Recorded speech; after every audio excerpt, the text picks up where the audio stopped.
Canelo Alvarez responded to the criticism he received from Turki'S Sheikh a few days ago. To paraphrase him, he basically said that he never asked Turki'S Sheikh for a fight. Turki approached him and proposed the fight with David Benavidez. When Canelo turned it down for the money that was offered, Turki'S Sheikh then took to social media and tried to shame Canelo, basically. Now, while I agree that Canelo absolutely did duck David Benavidez, and as far as I'm concerned, he should have been stripped of his WBC super middleweight title long ago for doing that. In a previous video, I said that I don't think the approach that Turki'S Sheikh is taking is necessarily the right approach. Now, we've seen boxing promoters come out and shame fighters many times in the past, but very rarely a fighter of Canelo's stature. The only person who's really come out and gone at Canelo as far as boxing promoters is Oscar De La Hoya, his former promoter. And presumably that's because he knows Canelo's never going to sign with him again. All the other promoters, even if Canelo turns down one of their offers, they tread very lightly around him. They never want to be too critical. I'm talking about the major promoters here that have a chance of signing him in future. But with Turki, he went at him, and he may have been able to sign a deal with Canelo in future before he did that post. Now, I responded to a comment on a previous video I made about this subject where somebody said that Canelo was willing to work with Oscar De La Hoya for the Jaime Munguia fight after all the bad words between them. And I explained when I replied, that's different because Oscar De La Hoya wasn't paying Canelo's purse for the Jaime Munguia fight. His purse was being paid by PBC, who Canelo's still on good terms with. Whereas with Turki, if Canelo were to do a fight with him, Turki's the guy that would be paying his purse, or the people giving Turki a budget in Saudi Arabia. So falling out with Turki is very different to falling out with Oscar De La Hoya. Very different. Now, if you cast your minds back to when Prince Khalid and Skill Challenge were in charge of the Saudi involvement in boxing, Tyson Fury messed them around for a long time regarding the Usyk fight. But you never saw anyone from Skill Challenge, either Prince Khalid or the guy he had working for him, you never saw them come out and try to shame Tyson Fury. They might have been, and I'm sure they were, frustrated, but ultimately they didn't want to burn a bridge. They thought, okay, maybe down the line we can still make that fight. And Turki'S Sheikh seemed to be operating in the same fashion up until very recently. He'd propose fights to people and talk about fights he wanted to make. If they didn't get made, he wouldn't speak publicly about the fighters in any type of disparaging fashion. So why the change? Why has he suddenly started going at Canelo Alvarez, speaking disparagingly about Tim Tszyu, for example? Why the change? Well, it could be that Turki was simply suppressing or hiding his true nature until he maneuvered himself into a position whereby he felt like he had enough power in boxing to reveal his true self and start acting like a boxing dictator. At the same time, he may have been influenced into behaving the way that he is now. Influenced by the likes of Oscar De La Hoya. If you think about it, he just started working with Oscar De La Hoya, right? De La Hoya was critical previously of Turki'S Sheikh. And that's an example right there of how Turki'S Sheikh didn't want to burn a bridge at that time with Oscar. He didn't come out and start slating Oscar on social media the way he slated Canelo. I think he just said he was disappointed, but that's it. So anyway, he recently did a deal with Oscar De La Hoya. Is it a coincidence that he's now talking about Canelo in the way that Oscar De La Hoya talks about Canelo? Maybe there's an element of Turki wanting to get a feel for the lay of the land in the boxing world, trying to understand what is seen as acceptable communication and what isn't, how you actually get things over the line and how you don't. And due to the way that Oscar De La Hoya talks to Canelo Alvarez, maybe Turki said, okay, I can talk like that to Canelo Alvarez then. Whatever the case may be, for Turki to go down this road, in my view, he's now becoming part of the problem that he was apparently trying to solve. We've had all these cold wars in boxing, right, for years. There's a lot of rich people in boxing with big egos. They don't like being spoken to in a certain way. And certainly Canelo's one of them. He doesn't need to box. He's got plenty of money and he's still a major cash cow in the sport. Now, perhaps Turki's thinking, well, Canelo doesn't have the kind of money that we've got, as in the Saudis, but he's missing a vital thing. And that is the support that Canelo Alvarez has. Yes, there's a lot of criticism for him. There's also an enormous amount of support for him, particularly in the United States. So if you make an enemy of Canelo by talking to him the way that you have, you're also now making an enemy of his millions and millions of fans. And the American boxing boxing scene in general, beyond Canelo, is notoriously territorial. They generally don't like foreigners coming in, acting like they run the place. Just look at all the issues Eddie Hearn had trying to establish himself in the United States with boxing. He was met with a tremendous amount of hostility. And Eddie Hearn was really treading on eggshells compared to what Turki Al-Sheikh is doing. So if they were hostile to Eddie Hearn, what do you think they're going to be like now with Turki Al-Sheikh when he's coming out trying to be boxing's version of Dana White, reading all these fighters the riot act? This kind of thing is not going to go down well, particularly with the American boxing audience. I'm not saying all of them. Some of them like it, but a lot of them don't like it, especially when you're going at major fighters like Canelo Alvarez who have huge followings. Tank Davis is another one who's distanced himself from Turki Al-Sheikh. So as I say, to me, this is not the right approach. I'm not saying it can't work because Dana White is kind of dictatorial, right? With UFC. And maybe Turkey's been influenced by him as well. But again, a foreigner coming with that type of attitude in the United States, I think it's going to be more difficult to get away with that type of thing. Also, Turki Al-Sheikh seems to get a lot of credit from Eddie Hearn and Frank Warren, you know, the people that are under his wing at this point. They give him credit for his knowledge of boxing. But some of the fights that Turki Al-Sheikh has proposed are bizarre, and they show a lack of knowledge of the weight classes. So one of the fights that he apparently has proposed is Terence Crawford versus David Benavidez. Yes, we have seen fighters jump up a massive number of weight classes to take fights, but it's on a case-by-case basis. Terence Crawford hasn't shown that level of dominance at 154 where he's at now to make anyone think he has a chance at 168 or 175 where Benavidez is now. Initially, as I understand it, I think David Benavidez spoke about this. Benavidez was offered the Crawford fight at 160, or was it a catch weight under 160, something crazy. And Benavidez respectfully explained to Turkey that he can't do that weight. There was also this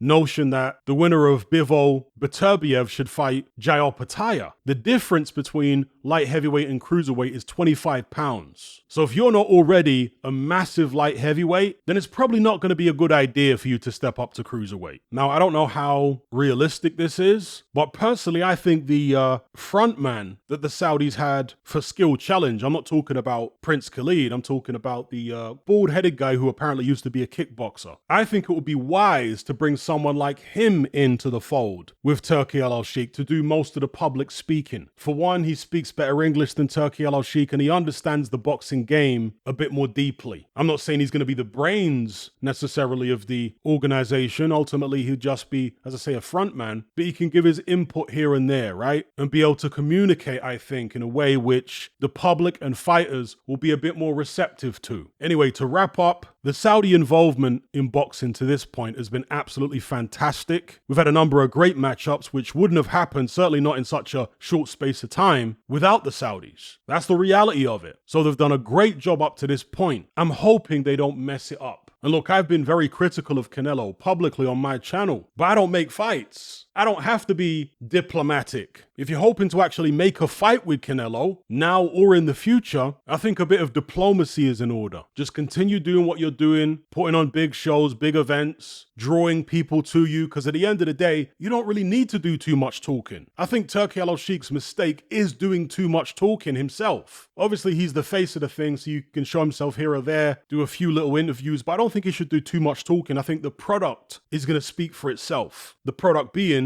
all these great fights and these great cards. If you continue putting on great cards, you don't need to try and shame Canelo Alvarez or pressure him yourself, because the public are going to do that for you. They're going to start asking questions of Canelo. They're going to see all these great fights happening on Saudi shows, and they'll be like, yo, Canelo, how come you ain't on these shows? How come you ain't in such great matchups, 50-50s anymore? Let the public do that work for you. Channels like me, so on and so forth. When promoters or money men in boxing start pressuring fighters and shaming fighters, at least fighters of the stature of Canelo, it often backfires. So yeah, give me your thoughts in the comment section below. I'll leave it there.